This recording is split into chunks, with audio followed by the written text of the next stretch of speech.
원통하진 않습니다. 원통하진 않습니다.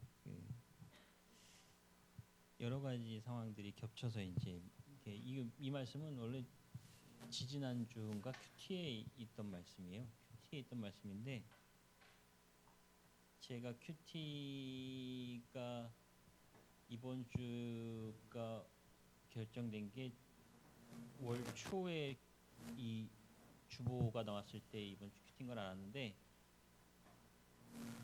그때쯤에 이미 해야겠다고 생각을 하고 있었던 내용과 큐티를 했던 말씀과 이렇게 일맥상통하는 부분이 있어서 말씀은 이걸 선택했던 거였어요. 근데 제가 묵상할 때는 말씀을 제가 읽고 묵상할 때는 이렇게 살벌하다고 느끼지 않았는데 오늘은 좀 말씀을 읽으면서 배나 되는 멸망으로 그들을 멸하소서 막 이러니까 좀 그랬습니다. 제가 생각했던 이야기가 그거였습니다. 어떤 선교사님 말씀을 들었었는데 그냥 일을 하다가 잠깐 짬이 나서 본 거였어요. 차 안에서. 근데 굉장히 그 말씀이 되게 굉장히 크게 저한테 이렇게 훅 들어왔었습니다. 제가 제대로 전달할지 모르겠지만 이런 내용이었었습니다. 그분의 말씀은 이걸 비유하셨어요. 형광등에 빛이 있고 저는 이쪽을 향해 있고 뒤에 그림자가 생긴답니다. 그런데 빛은 그분의 말씀대로 따르자면 이게 약간 비유한 거겠죠. 빛은 내가 매일 듣는 말씀, 예배, 경건 생활, 또 하나님과의 교제 이런 것들을 뜻한답니다. 나는 빛을 바라보고 있고 뒤에 그림자가 있는데 내가 빛 쪽으로 걸어가면 그림자는 작아진답니다. 그러면 내가 빛 쪽으로 아예 쑥 들어가 버리면 그림자는 거의 보이지 않죠. 그런데 똑같은 조건인데 내가 빛을 향해 지금 이렇게 뒤돌아서 있으면 나는 똑같이 빛을 받고 있습니다. 하나님의 그 말씀과 매일 주일날 와서 예배를 드리고 하는 빛은 받고 있습니다. 그런데 앞에 있는 그림자를 보고 그거를 해결하려고 아둥바둥 막 뭔가를 합니다. 그럼 나는 빛하고는 계속 멀어지죠. 얘하고 가까워집니다. 이 어둠 속으로 계속 들어가면 나는 빛을 쬐고 있었는데 어둠 속으로 계속 들어가게 되면 이 빛은 결국은 안 보입니다. 근데 빛은 계속 비추고 있다는 거죠. 이 말씀을 들었는데 제 모양새가 약간 이렇게 빛만 바라보고 있는 게 아니라 약간 힐끔힐끔 이렇게 바라보고 있는 게 아닌가라는 생각이 들었습니다. 저희 집에 강아지를 키우거든요. 제가 지금 7개월 됐습니다. 미니핀이라고 해서 요만할 때 들어봤는데 5kg예요. 이만해졌어요. 근데 제가 나가면 현관 앞에 앉아 있습니다. 제가 나간 현관문을 바라보고 이렇게 앉아 있습니다. 저 김효선 집사가 나와서 이렇게 다니고 막 이래도 김효선 집사한테 관심 안 보이고 현관문을 이렇게 바라보고 있습니다. 제가 그걸 어떻게 하냐면 저희 집에 그 통신사에서 서비스로 나온 카메라가 있습니다. 집 안에 내부를 이렇게 비춰주는 카메라가 있는데 가끔 나와서 이렇게 보면 현관 신발을 자꾸 물어갖고 앞에다 이렇게 펜스를 쳐놨거든요. 근데 거기에 이렇게 철포덕 주저앉아갖고 현관을 하염없이 양반이 언제 들어올까? 그리고 앉아 있습니다. 그리고 저는 사실 강아지들을 어렸을 때 아버님이 너무 좋아하셔서 키우긴 했었는데 아버님은 늘 모란장에서 강아지들을 이렇게 데려오셨어요. 눈이 맞으면 데리고 오시는 거예요. 지나가다가. 걔는 안 데리고 오셨으면 모란장에 옛날에 그 보신탕 집들이 워낙 많았었어서 걸리는 강아지였는데 아버님은 눈이 맞으면 걔를 데리고 오십니다. 근데 얘가 이제 그 옛날 말로 하자면 잡종이라서 한 3개월 만에 이만해집니다. 어머님 너무 싫어하세요. 왜냐면 뒤치다거리를 다 어머님이 하셔야 되거든요. 똥 치우고 밥 줘야 되고 그런 걸 너무 싫어하셨어요, 어머님.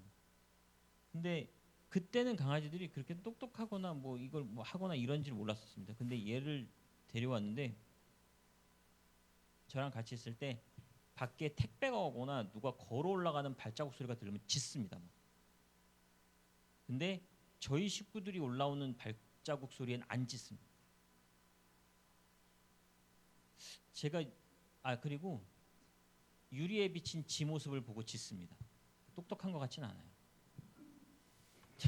그것도 앞베란다 뒷베란다 유리를 보면서 이쪽에 있는 자기를 보고 짖고 뒤돌아서서 저쪽에 있는 자기를 보고 또 짖습니다.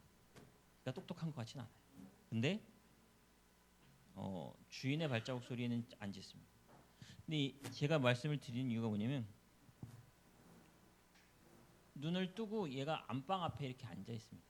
저희가 안방에도 이렇게 방에 자꾸 들어와서 방 앞에도 이렇게 펜스를 쳐놨는데 베란다 앞에 이렇게 집에다가 이렇게 쿠션 자기 자라고 쿠션을 놔뒀는데 쿠션을 이렇게 물어갖고 끌고 나와서 안방 펜스 앞에다 놓고 안방을 바라보고 잡니다. 안쓰럽게.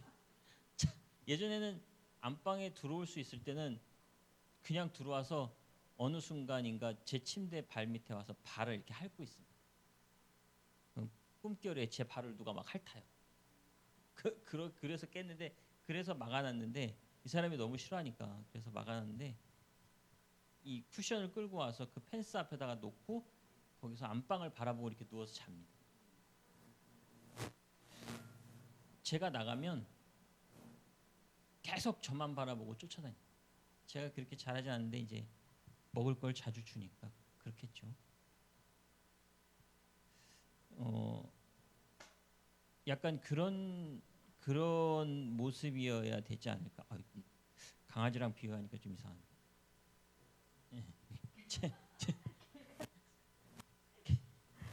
강아지 같이. 제 빛쪽을 향해서 계속 걸어가야 되지 않을까 싶은 생각이 들었습니다.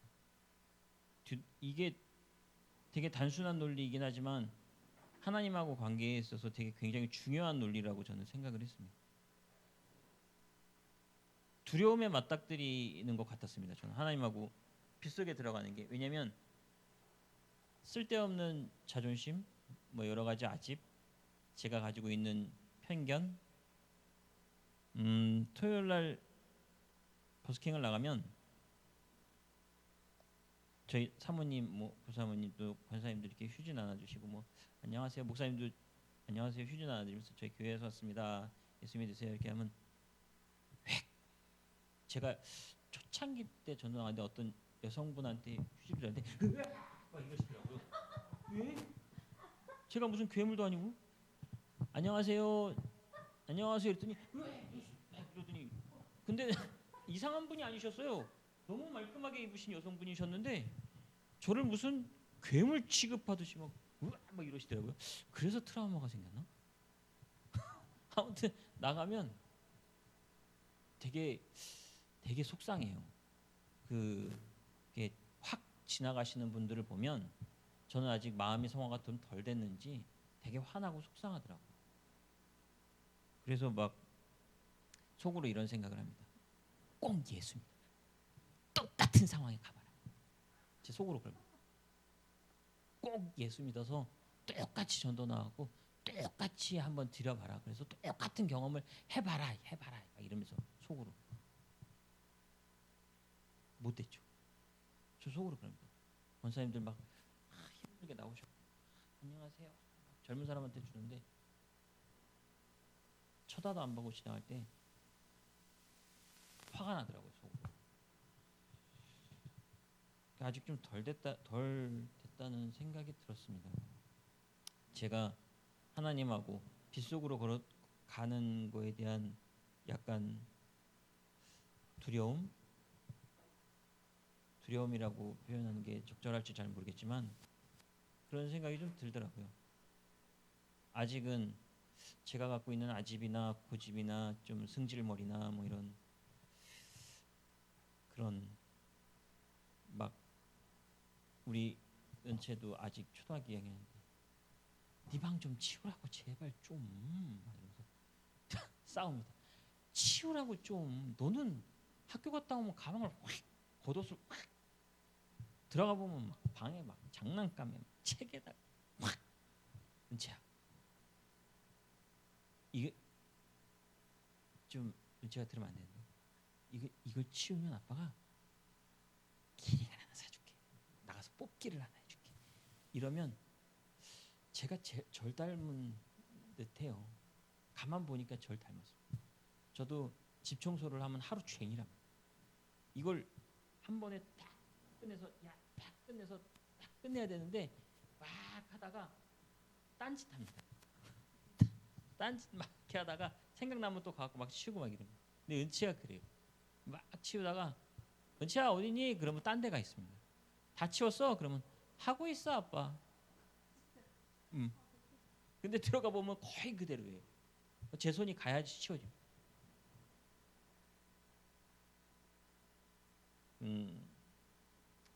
제가 그래서 그럴 때마다 느낍니다. 아직 좀 덜 됐구나. 좀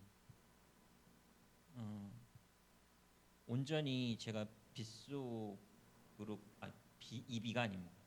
빗속으로 들어가서 하나님과 대면하고 내가 뒤에 있는 그림자에 있는 제 모습들과 아웅다웅하지 않는 것들에 대한 어쩌면 제가 말씀을 묵상하면서 생각했던 게 뭐였냐면 이쪽을 바라보고 있는 게 약간 속은 편하다는 생각을 했던 것 같습니다. 내 모습을 직면하고 아웅다웅하는 것과 하나님을 직면해서 하나님이 제게 말씀하시는 제 모습을 직면하는 것과는 좀 다른 느낌이어서 요즘 특히 더 그렇더라고요. 죄송합니다, 목사님. 올해는 아니지만 그래도 중학교 때부터 이렇게 신앙생활을 쭉 해왔는데 요즘 들어서 특히나 내가 하나님을 잘 대면하고 있는가, 잘 믿고 있는가라는 약간 그런 딜레마 같은 게 조금 생겼습니다.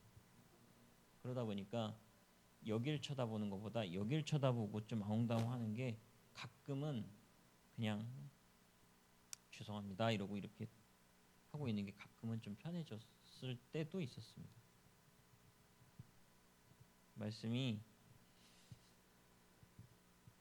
주는 내게 두려움이 되지 마옵소서 했는데 가끔 두려울 때가 있습니다.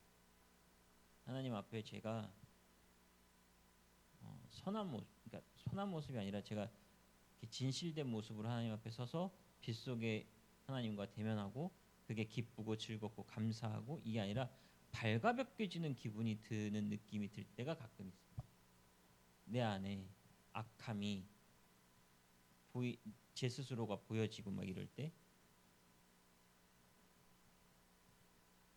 하나님이 이 재앙의 날에 주는 나의 피난처이시니다라고 예레미야가 얘기했던 것처럼 제가 발가벗겨지는 게 아니라 하나님이 나의 피난처가 되었으면 좋겠습니다.